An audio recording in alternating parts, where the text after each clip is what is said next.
दादी आपका खाना रखा है बाहर, मम्मी ने बोला है। 10 साल का सोनू अपनी दादी कावेरी जी से बोला। इतना सुनते ही कावेरी जी खुश होते हुए जल्दी से पाँव में चप्पल पहनकर अपने खाने की प्लेट के पास पहुंच गई। लेकिन एक ही पल में उनके चेहरे की खुशी मायूसी में बदल गई जब उन्होंने खाने की प्लेट को गौर से देखा। 2 सूखी रोटी और रात की बची हुई दाल प्लेट में रखी थी। अभी थोड़ी देर पहले की ही तो बात है, पोता बता रहा था आज मम्मी ने पनीर बनाया है, पर प्लेट में तो रात की दाल है। कावेरी जी ने प्लेट उठाई और एक तरफ कोने में फर्श पर जाकर बैठ गई। पनीर की सब्जी खाने का बड़ा मन था। जब उनसे रहा नहीं गया तो वह वहीं खेल रहा उनका पोता उससे बोली, सोनू बेटा एक छोटी सी कटोरी में पनीर की सब्जी लाकर दे दे, थोड़ी सी मैं भी चख लूं। कावेरी जी रिरियाते हुए बोली। तभी कमरे से बहू निकलकर आई और कावेरी जी पर जोर से चिल्लाई, अब बुढ़ापे में पनीर खाने को रहने दीजिए, इस जीभ को ज़्यादा चटोरी मत बनाओ। और वैसे भी मैंने थोड़ा सा ही पनीर की सब्जी बनाई थी, वह भी अब खत्म हो गई। चुपचाप यह रोटी और दाल खत्म करो और जाकर बर्तन साफ करो। कावेरी जी अपना मन महसूस कर रह गई और वही सूखी और रात की दाल रोटी खाकर वहाँ से उठ गई। इस बुढ़िया को तो बस खाने का इंतजार रहता है और खाना खाते ही इधर उधर घूमने चली जाती है। सारा का सारा काम ऐसे ही पड़ा है। मैंने कहा था बर्तन साफ कर देना, आज आने दो इस बुढ़िया को। तभी नीता बाहर से अपनी सास कावेरी जी को आते हुए तिरछी नज़रों से देखती है और पूछती है, महारानी कहाँ से घूम कर आ रही हो? मैंने कहा था खाना खाकर बर्तन साफ कर देना और सारा काम ऐसे के ऐसे ही छोड़ गई। बुढ़ापे में भी चैन नहीं है आपको, टांग उठाए फिरती रहती हो। बहू मैं तो यहीं बराबर में सुधा के यहाँ गई थी, उसकी तबीयत खराब है, अभी करती हूँ काम, कावेरी जी ने दुखी मन से कहा। तो बहू नीता और भी ज़्यादा उन पर भड़क गई। बुढ़िया यह आज की नई बात नहीं है, कल से अगर तुमने घर से बाहर कदम भी रखा तो मुझसे बुरा कोई नहीं होगा।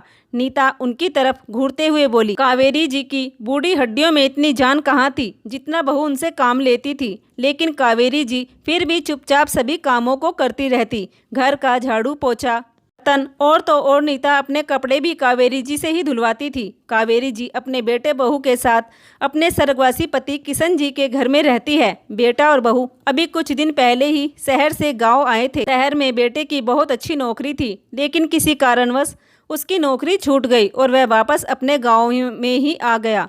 अब गाँव में ही रहकर एक कंपनी में जॉब कर रहा है। अपना काम शुरू करने के लिए अमित ने कावेरी जी से कई बार उनकी पुश्तैनी जमीन बेचने के लिए कहा, लेकिन कावेरी जी ने से साफ इनकार कर दिया। लेकिन बुढ़ापा आते आते कावेरी जी बेटे और बहू के ऊपर आश्रित हो गई थी, इसलिए बेटे के दोबारा जबरदस्ती करने पर कावेरी जी ने अपनी पुश्तैनी जमीन बेच दी। ऐसा करके दुख तो उन्हें बहुत हुआ, लेकिन करती भी क्या। जब तक कावेरी जी ने जमीन न बेच दी, बेटे और बहू ने उन्हें चैन से नहीं जीने दिया। और अब जमीन बेचने के बाद भी वही हाल है। बेटा और बहू कावेरी जी पर बहुत ही अत्याचार करते हैं। अमित अपनी माँ की कोई जिम्मेदारी नहीं उठाता है। अगर कावेरी जी अपनी दवाई के लिए बोल दे या अपना काम बता दे तो अमित अपनी माँ पर बुरी तरह चिल्लाता है। और बहू की तो बात ही मत पूछो, बहू तो सिर्फ कावेरी जी को एक नौकर की तरह इस्तेमाल करती थी। खाने में भी उन्हें रात की बासी रोटी दी जाती थी, उनसे घर का सारा काम कराया जाता था। कावेरी जी का सुख दुख पूछने वाला इस घर में कोई नहीं था तो सिर्फ उनका पोता, जो अपनी दादी से बहुत प्यार करता था और कावेरी जी भी उस पर अपनी जान छिड़कती थी। 10 साल का सोनू अपनी दादी के साथ हो रहे व्यवहार और अत्याचार को सब देखता रहता था। एक दिन कावेरी जी अपने पति किशन जी को याद कर उनकी आंखों से आंसू आ रहे थे। सोनू अपनी दादी के आंसू पोंछता हुआ उनके सीने से लग जाता है। दादी आप मत रो, आपको रोता देख मुझे रोना आ जाता है। ये पता है मेरे मम्मी पापा आपको बहुत परेशान करते हैं। मेरे मम्मी पापा बहुत गंदे हैं, वे आपके साथ बहुत बुरा करते हैं।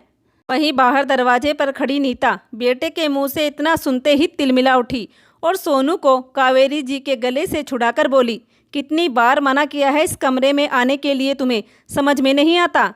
सोनू अपनी मम्मी को गुस्से से देखने लगा।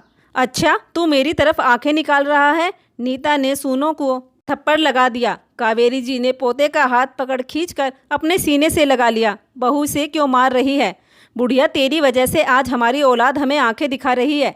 तेरा इंतजाम तो अब मैं अच्छे से कराऊंगी, नीता कावेरी जी का मुंह भींचते हुए बोली और सोनू को वहां से खींच कर ले गई। शाम को जब अमित काम पर से घर आया तो आते ही नीता ने अमित को सिखाना चालू कर दिया और 2-4 बातें नमक मिर्च लगाकर अपने पास से लगा दी।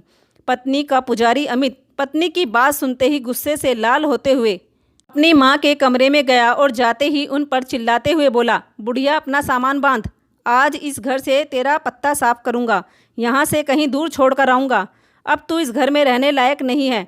अमित अपनी माँ की अलमारी से 2 साड़ी निकाल बैग में रखते हुए बोला और उनका हाथ पकड़ घसीटते हुए ले जाने लगा।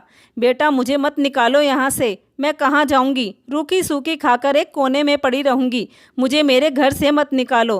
कावेरी जी बार बार बेटे से गिड़गिड़ाते हुए एक ही बात बोले जा रही थी।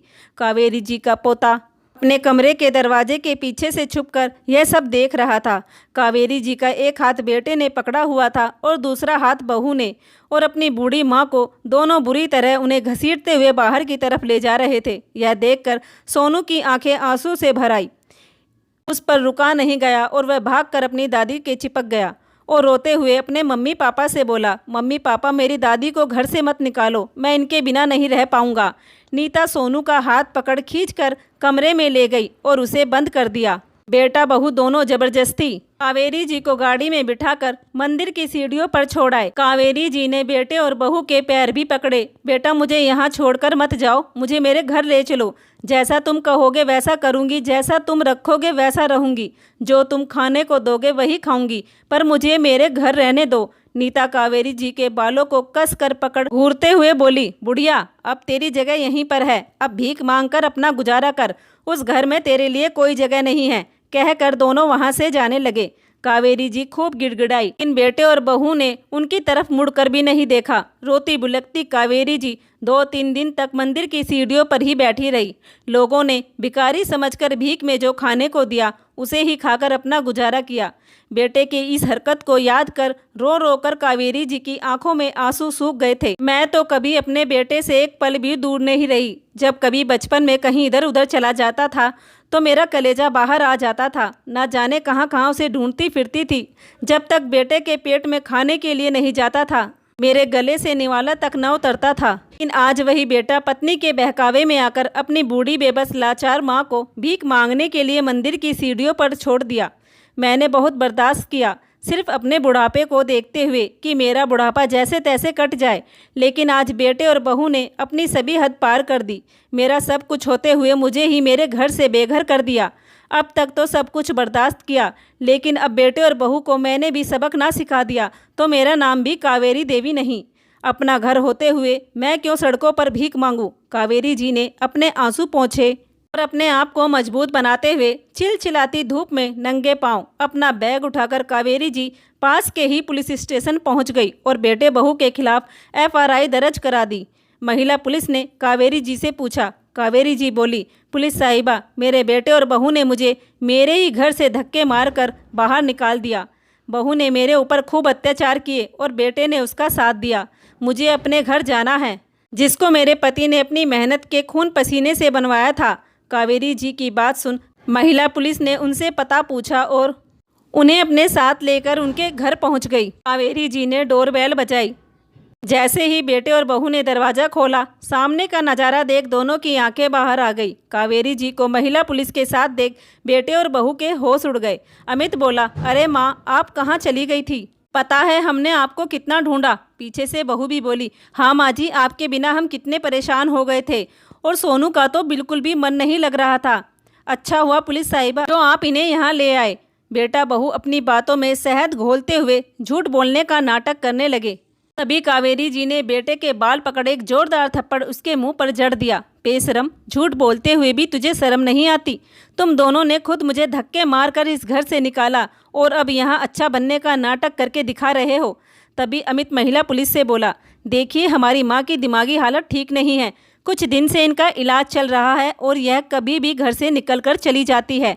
हमने यहाँ से इन्हें नहीं निकाला, हमने तो इन्हें बहुत ढूंढा था। बेटे और बहू की बातें सुनकर कावेरी जी का खून और भी ज़्यादा गर्म हो गया। तभी बाहर स्कूल से आया दरवाजे पर खड़ा कावेरी जी का पोता, जो सब कुछ सुन चुका था, वह अंदर आया और पुलिस के सामने खड़ा होकर बोला, झूठ, बिल्कुल झूठ बोल रहे हैं मेरे मम्मी पापा।